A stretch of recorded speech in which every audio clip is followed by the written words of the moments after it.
तो hey guys, welcome back to the another video. So বনিকল লৈ এটা বিশেষ গুৰুত্বপূৰ্ণ ভিডিও বনিকল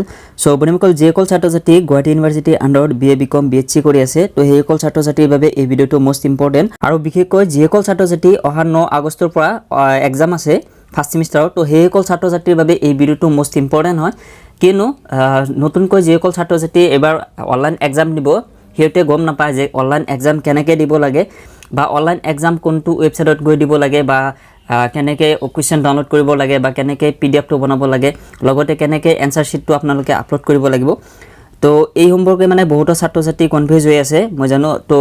ফাৰ্স্ট সেমিষ্টাৰৰ যেকল ছাত্ৰ-ছাত্ৰী এবাৰ নতুনকৈ এক্সাম দিব হিয়তেতো এই ভিডিওটো মোস্ট ইম্পৰ্টেন্ট হয় আৰু লগতে যেকল ছাত্ৰ-ছাত্ৰী এৰিয়াৰ বেচৰ হয় বা বেক আছে যেকল ছাত্ৰ-ছাত্ৰী ফাৰ্স্ট সেমিষ্টাৰত তো হেকল ছাত্ৰ-ছাত্ৰীক কৈছো এই ভিডিওটো আপোনালোকৰ বাবে মোস্ট ইম্পৰ্টেন্ট আপোনালোকে অনলাইন এক্সামটো কেনেকৈ দিব BCom BSc ফাৰ্স্ট সেমিষ্টাৰৰ তে সেই অনলাইন এক্সামৰ লাইভ ডেমো দেখাই দিম একদম 110% মিলিব আপোনালোকে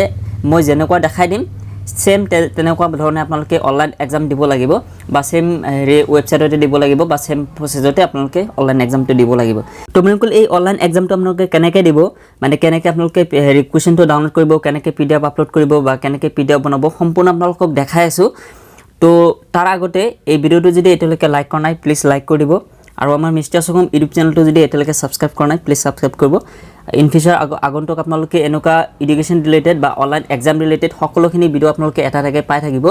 যদি কিবা প্ৰবলেম থাকে সম্পূৰ্ণ আপোনালোকে এইটো চেনেলত পাই যাব তো প্লিজ আপোনালোকে যদি এতিয়াও সাবস্ক্ৰাইব কৰা নাই সাবস্ক্ৰাইব কৰি ৰাখিব সো আহক আজিৰ ভিডিওটো আমি আৰম্ভ কৰোঁ তো বন্ধুসকল আপোনালোকে অনলাইন এক্সাম দিয়াৰ বাবে প্ৰথমে আপোনালোকে সেই অনলাইন এক্সাম দিয়া ওয়েবসাইটটো লাগিব সো যেটো অনলাইন এক্সাম দিয়া ওয়েবসাইট সেই ওয়েবসাইটৰ যেটো লিংক সেই লিংকটো এই ভিডিওটোৰ যেটো প্ৰথম ডেসক্ৰিপচনত লিংক থাকিব মানে ডেসক্ৰিপচনৰ যেটো প্ৰথম লিংক থাকিব সেই লিংকত ক্লিক কৰিলে আপোনালোকে সেইখন ওয়েবসাইটত যাব পাৰিব কিন্তু এতিয়াই নাযাব আপোনালোকে ভিডিওটো সম্পূৰ্ণকৈ চাই লওক যে কেনেকৈ কি কৰিব লাগে তাৰ পিছত আপোনালোকে যাব যে কি কৰিব লাগে বা কেনেকুৱা কি ধৰণৰ সম্পূৰ্ণ আপোনালোকক কৈ আছো সো প্ৰথমে আপোনালোকে সেই ওয়েবসাইটটো আপোনালোকৰ লাগিব ওয়েবসাইটটো মই কৈ দিলো যে এই ভিডিওটোৰ ডেসক্ৰিপচনত দিয়া থাকিব সো তাতে ক্লিক কৰিলে আপোনালোকে তাতে গৈ আপোনালোকে লগইন কৰিব পাৰিব আৰু লগইন কৰাৰ ক্ষেত্ৰত আপোনালোকে আজিৰ পৰা যে ষ্টাৰ্ট কৰিব লগইন কৰা হেতু নহব যিদিনা আপোনালোকৰ এক্সাম থাকিব সেইদিনা আপোনালোকৰ এটো লগইন হ'ব সো এতিয়া আপোনালোকে ট্ৰাই কৰিব কিছু মানে যদি নহয় আকৌ কমেন্ট কৰি থাকিব সো আজি নহব লগইন যেদিনা এক্সাম থাকিব সেইদিনা আপোনালোকে লগইন কৰিব পাৰিব তো আপোনালোকৰ সেই ওয়েবসাইটত আহাৰ পিছত আপোনালোকৰ সন্মুখত এনেকুৱাখন পেজ খুল খাব আৰু ইয়াতে দিয়া আছে গুৱাহাটী বিশ্ববিদ্যালয় আৰু ইফালে তলত দিয়া আছে ইনস্ট্ৰাকচন টু ষ্টুডেন্ট অৰ্থাৎ আপোনালোকৰ এতে কেটামান নীতি নিয়ম দিয়া আছে যে আপোনালোকে লগইন কৰাত কি কি বস্তু লাগিব লগতে আপোনালোকে এনসাৰ শিট কোড পাব মানে যেটো ডাউনলোড অপচন মানে কোৱেশ্চনৰ কাৰণে হেতু কোড পাব বা কেনেকৈ আপোনালোকে PDF টো আপলোড কৰিব লাগিব বা PDF টো আপলোড কৰাৰ ক্ষেত্ৰত আপোনালোকৰ কিমান MB এটা PDF বনাব পাৰিব বা কিমান সময় পাব লগতে এতে সম্পূৰ্ণ বস্তুখিনি দিয়া আছে কেনেকৈ কি কৰিব লাগে বাট এটোটো আপোনালোকে বুজি নাপাব যেতিয়া আপোনালোকক প্ৰ্যাকটিক্যালি নেদেখাম সো যে নহক এখন পেজত আহাৰ পিছত আপোনালোকে এটা তলত চাব পাৰিব যে আই এগ্ৰি বুলি দিয়া আছে তো এই আই এগ্ৰিত ক্লিক কৰিব সো ক্লিক কৰাৰ পিছত ইয়াতে চাওক যে প্ৰসিড বুলি দিয়া থাকিব এই প্ৰসিডত ক্লিক কৰিব তো প্ৰসিডত ক্লিক কৰাৰ পিছত আপোনালোকৰ সন্মুখত এনেকুৱা এখন পেজ খুল খাব তো প্ৰথমে আপোনালোকে ৰেজিষ্ট্ৰেচন নম্বৰটো দিব লাগিব তো আপোনালোকৰ যেটো ৰেজিষ্ট্ৰেচন নম্বৰ সেই ৰেজিষ্ট্ৰেচন নম্বৰটো ইয়াতে প্ৰথমে দিব তো ৰেজিষ্ট্ৰেচন নম্বৰটো দিলে তাৰ পিছত আপোনালোকৰ ৰেজিষ্টাৰ মোবাইল নম্বৰ সো আপোনালোকৰ যেতিয়া ৰেজিষ্ট্ৰেচন কৰিছিলে সেই সময়ত যেটো মোবাইল নাম্বাৰ দিছিলে সেই মোবাইল নাম্বাৰটো ইয়াতে দিব লাগিব মাজত তো এই মোবাইল নাম্বাৰটো আপোনালোকে যদি বেয়া হৈছে বা নষ্ট হৈছে তো হেতুলৈ মই অলৰেডি এটা ভিডিও বনাইছো মানে বৰ্তমান হেতু নাম্বাৰ চেঞ্জ কৰিব পাৰি সেই অপচনটো আহিছে তো যদি আপোনালোকে মোবাইল নাম্বাৰটো বেয়া হৈছে বা নষ্ট হৈছে তো আপোনালোকৰ মোবাইল নাম্বাৰটো এতিয়া আপডেট কৰিব লাগে মানে আপোনালোকৰ সেই নাম্বাৰটো চেঞ্জ কৰিব লাগে সো এতিয়া টাইম আছে মই 2 দিন মান আগতে এটা ভিডিও দিছো সেই ভিডিওটো চাই লব যে কেনেকৈ মোবাইল নাম্বাৰটো চেঞ্জ কৰে বা কেনেকৈ আপডেট কৰে তো মোবাইল নাম্বাৰটো দিব আৰু তাৰ পিছত আপোনালোকে তলত দিব লাগিব ডেট অফ বাৰ্থ তো ডেট অফ বাৰ্থটো আপোনালোকে কেনেকৈ দিব বহুত ছাত্ৰ-ছাত্ৰীয়ে নাজানে ডেট অফ বাৰ্থটো কেনেকৈ দিব লাগে সো ইয়াতে চাওক যে প্ৰথমে আপোনালোকে যেটো হেৰি হয় বছৰ না কোনটো বছৰত জন্ম হৈছে সেই বছৰটো দিব তো ইয়াতে বছৰৰ কাৰণে ইয়াতে চাওক যে 2021 বুলি ইয়াতে দি আছে এই 21ত আপোনালোকে ক্লিক কৰিব আৰু ক্লিক কৰাৰ পিছত ইয়াতে চাওক যে সন কেটা আহি যাব সো এজ এক্সাম্পল ইয়াতে 2000 সন দিলো সো 2000 সনৰ ইয়াতে আপোনালোকে যদি বিচাৰে যে জানুৱাৰী মাহ তো জানুৱাৰী মাহটো ইফালে মানে ইফালে হেৰি কৰিলে ক্লিক কৰিলে আপোনালোকে এটা চাওক যে হেৰি হ'ব চেঞ্জ হৈ যাব তো এটা জানুৱাৰী আনিলো আৰু জানুৱাৰী সাপোজ ধৰি লওক যে 20 তাৰিখ তো 20 তাৰিখ ক্লিক কৰিলো 20 তাৰিখ ক্লিক কৰাৰ পিছত এফালে চাওক যে সেট বুলি অপচন দি আছে এটা সেটত ক্লিক কৰিলো তো ক্লিক কৰাৰ পিছত এটা চাওক যে 1 মাহ 20 তাৰিখ 2000 তো ইয়াতে মানে বহুতো ছাত্ৰ ছাত্ৰী কনফিউজ হয় যে প্ৰথমে আহিব লাগিছিল তাৰিখ তাৰ পিছত আহিব লাগিছিল মাহ তাৰ পিছত 2000 মানে চনটো আহিব লাগিছিল কিন্তু হেতু নাহে ইয়াতে আপোনালোকে তাতে যেনেকৈ হেৰি সিলেক্ট নকৰক কিয় ইয়াতে আহি কিনে আপোনালোকৰ মাহটো আগত আহিব তাৰ পিছত ডেটটো আহিব তাৰ পিছত চনটো আহি যাব তো আপোনালোকে জাস্ট তাতে ঠিক কৰি মানে সিলেক্ট কৰিলে হ'ল ইয়াতে যি আহে আহক হেতুলৈ টেনচন নাই তো আপোনালোকে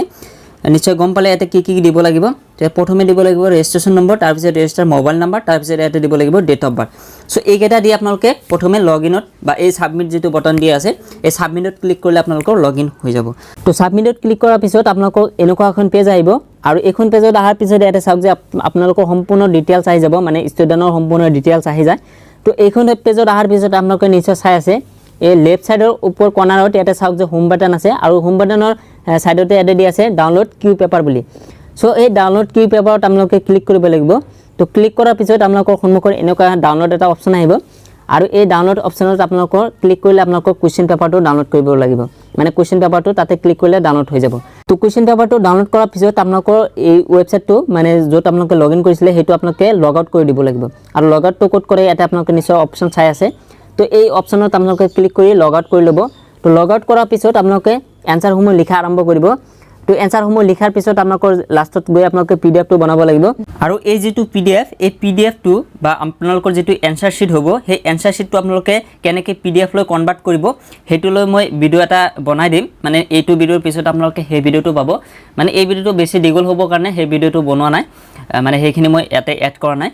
তো সেই ভিডিওটো আপোনালোকে অতি সোনকালে পাই যাব জাস্ট আপোনালোকে কমেন্ট কৰিব লাগে আৰু আপোনালোকৰ বাবে বেষ্ট যেটো পিডিএফ বনোৱা এপছ হয় হেতুলৈ মই ভিডিও বনাম যে কোনটো এপছ আপোনালোকে ব্যৱহাৰ কৰিলে অতি সোনকালে বা অতি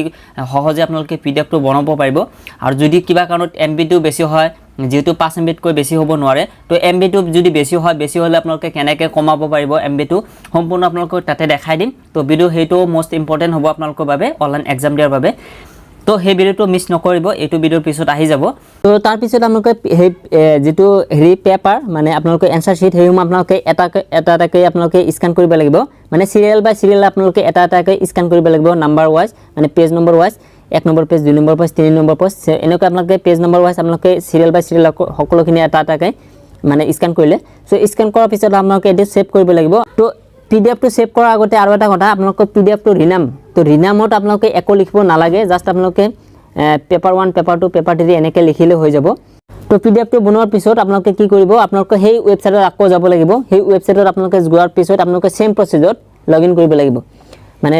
ৰেজিষ্ট্ৰেচন নম্বৰ মোবাইল নম্বৰ আৰু ডেট অফ বাৰ্থ আপোনালোকে লগইন কৰিব লাগিব লগইন কৰাৰ পিছত আপোনালোকৰ সন্মুখত আকৌ সেম মানে আহিব আৰু আহাৰ পিছত এটা আকৌ সেই সেম বাটনত ক্লিক কৰিব লাগিব য'ত লিখা আছে ডাউনলোড কিউ পেপাৰ তো এই ডাউনলোড কিউ পেপাৰটো আপোনালোকে আকৌ ক্লিক কৰিব লাগিব সো ক্লিক কৰাৰ পিছত আপোনালোকে এটা চাই আছে নিশ্চয় এটা আপলোড বুলি এটা অপচন আহিছে তো এই আপলোড অপচনত ক্লিক কৰিব লাগিব সো এই আপলোড অপচনত ক্লিক কৰাৰ পিছত আপোনালোকৰ ইয়াতে পিডিএফটো সিলেক্ট কৰিবলৈ দিয়া হ'ব তো পিডিএফটো আপোনালোকে ইয়াৰ পৰা সিলেক্ট কৰিব লাগিব তো সিলেক্ট কৰাৰ পিছত আপোনালোকে এটা নিশ্চয় চাই আছে এটা আপলোড বুলি এটা অপচন আছে এটা আপোনালোকে ক্লিক কৰিব তো আপলোডত ক্লিক কৰাৰ পিছত আপোনালোকক অলপ সময় ল'ব পাৰে কিন্তু আপোনালোকে বেক চেক একো কৰিব নালাগে অলপ সময় ৰখি থাকিব তো আপলোড শেষ হোৱাৰ পিছত আপোনালোকৰ সন্মুখত এনেকুৱা এটা পপ আপ উইন্ডো খোল খাব আৰু ইয়াতে আপোনালোকে নিশ্চয় চাই আছে ইয়াতে দিয়া আছে এনসাৰ পেপাৰ আপলোড সাকসেসফুলি বুলি ইয়াতে দিয়া আছে তো এনেকুৱা যদি মেছেজ আহিছে হৈ যাব আৰু কিছুমানৰ হয়তো এনেকুৱা মেছেজ নাহিব পাৰে মানে বহুতে মোক কল কৰি আছিল কোৱা মেছেজ আহি যাব আৰু যদি আপোনালোকক এনেকুৱা মেছেজ নাহে তেতিয়ালে আপোনালোকে চেক কৰিব কেনেকৈ যে আপোনালোকৰ পিডিএফটো আপলোড নহল নে নহল তো এনেকুৱা আপোনালোকে আকৌ মানে বেক যাৱাৰ পিছত আপোনালোকে সেই আপলোডৰ অপচনত ক্লিক কৰিব তো ক্লিক কৰাৰ পিছত ইয়াতে চাওক যে আপোনালোকে নিশ্চয় চাই আছে ইয়াতে আপোনালোকে এটা অপচন আহিছে লিষ্ট অফ আপলোড ফাইল তো এই যেটো লিষ্ট অফ আপলোড ফাইল যদি আহিছে তেতিয়ালে আপোনালোকে এক্সামটো হৈ গল মানে আপোনালোকৰ এই পিডিএফটো আপলোড হৈ গল মানে কিছুমানৰ মেছেজটো নাহে তো আপোনালোকে যদি এতে চেক কৰে যদি এতে শো কৰিছে লিষ্ট অফ ফাইলত তো আপোনালোকৰ সাকসেসফুলি আপলোড হৈ গল তো আশা কৰো আপোনালোকে সকলোখিনি কথা গম পালে যে কেনেকৈ আপোনালোকৰ কোৱেশ্চন ডাউনলোড কৰিব লাগে বা কেনেকৈ আপোনালোকে পিডিএফটো আপলোড কৰিব লাগে তো এই আছিল ভিডিওটোত আৰু এইটো ভিডিওৰ পিছত আৰু এটা ইম্পৰ্টেন্ট ভিডিও আহি আছে তো সেই ভিডিওটো চাই ল'ব তো বন্ধুসকল আজিলৈকে মানে বাই জয় অসম।